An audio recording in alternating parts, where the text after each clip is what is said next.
Info.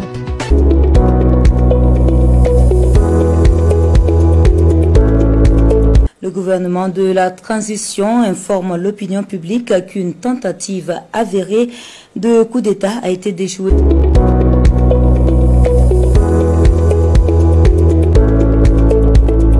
Le 26 septembre 2023, aux environs de 22 h, des places stratégiques de la capitale burkinabé ont été prises d'assaut par la population dans sa frange et jeunes en majorité.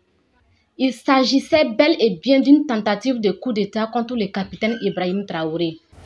Ce sont des choses que nous vivons depuis le premier jour. Mais bon, on s'était dit que c'est logique lorsque nous nous sommes révoltés. Mais la détermination du peuple burkinabé à être l'ange gardien du président et le professionnalisme des services de renseignement ont permis de déjouer cette tentative de déstabilisation. Rassurez-vous, ce n'est pas la première fois que l'on essaie de renverser le capitaine Traoré. En effet, le 27 novembre 2022, 2 mois seulement après sa prise de pouvoir, le capitaine Ibrahim Traoré a déjoué une première tentative de coup d'État. Aussitôt, le 28 novembre 2022, des manifestants avaient également pris d'assaut la place de la Nation pour protester et manifester leur soutien. La tentative aurait bel et bien lieu selon nos confrères de Omega Media. Et c'est le président lui-même qui le confirmera le jeudi 1er décembre 2022 lors de sa rencontre avec des organisations de la société civile. Qui en veut exactement au jeune président Ibrahim Traoré et pourquoi? Comment a-t-il pu se faire si rapidement d'importants ennemis et pourquoi le gouvernement a choisi de taire les noms des présumés auteurs de ces tentatives dans son communiqué? Nombreuses sont les questions que se pose Team TV. Concernant les responsables des tentatives de coup de force auxquelles a fait face le capitaine Traoré, de nombreuses spéculations sont faites.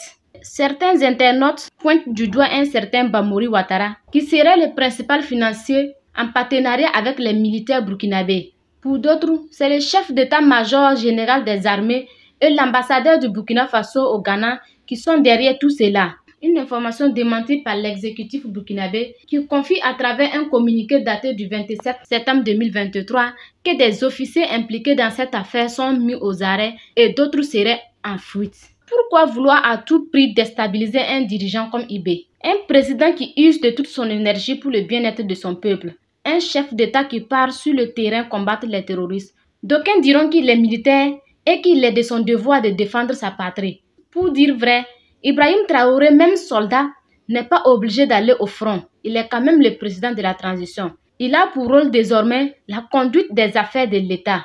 Même si cela implique la lutte contre le terrorisme, cela regroupe aussi des aspects autres comme de conduire une politique de création des emplois pour les jeunes et réduire ainsi le nombre des chômeurs dans le pays. C'est d'ailleurs la raison pour laquelle il a entamé la construction d'une usine de transformation de tomates et a mis en place l'actionnariat populaire. C'est suicidaire de faire un coup d'État dans notre situation actuelle. Ce dont le Burkina Faso a besoin actuellement, c'est l'unité de ses filles et fils. Et pour cela, il faut que le gouvernement publie la liste de tous ceux qui sont impliqués dans ces projets. Le peuple, l'ange gardien de IB, a le droit de connaître les responsables de tous ces coups d'État manqués. Pourquoi ne pas tout simplement sortir la liste? Ou bien c'est encore une question de sécurité intérieure? Vivement que la communication gouvernementale soit transparente.